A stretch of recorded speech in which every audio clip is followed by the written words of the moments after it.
It's time to step to the reel with Super RC PROAM, but don't let the Super confuse you.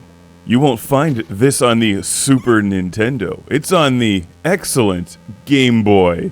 Played here on the Game Boy Advance SP. Super polite. It always says thank you, and if not, it's implied.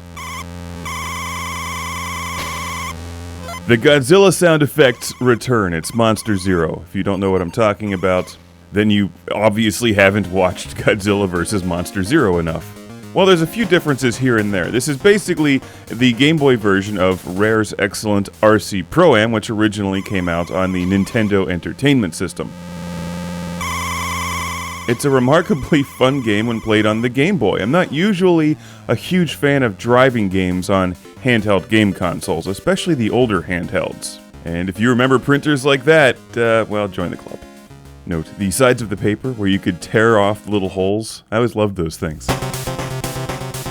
Super RC PROAM fits the smaller Game Boy's screen perfectly. The camera perspective works well, the controls are extremely easy, even though the game is not. It's actually quite challenging, and requires a bit of track memorization, as well as some seriously aggressive driving. Like the original, you have bombs and missiles with which you can blow up the enemy cars, although they sadly repair themselves quickly. In fact, it seems like no matter how well you drive, the enemies are always right on your tail. I think that's part of the game's challenge.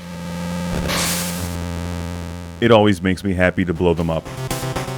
In addition to obstacles and weapons, you also acquire upgrades for your remote-controlled car laying around the track, which increase its performance, very similar to the original RC PROAM. Nice drifting! But it didn't help me win the race, like Mario Kart.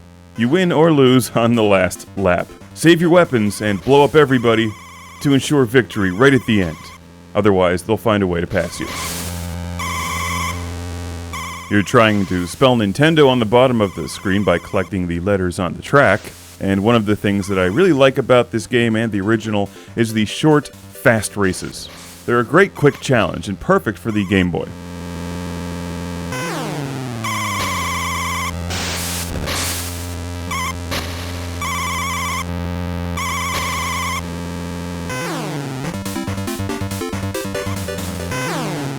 As you continue driving, the tracks become more challenging, there's more obstacles, and after you do finally spell Nintendo, you earn a new RC car, which handles a lot better than the one that you start with. It's catchy, it's addictive, and boy is this game cheap these days. Super RC PROAM, I found it for a whopping $2.50. This is truly a classic series of games, and not one that you hear much about these days.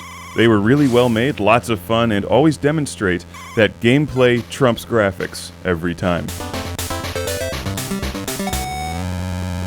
It looks deceptively simple and easy, but it's not. If you lose a race, it's game over. Now you can continue, but your score resets.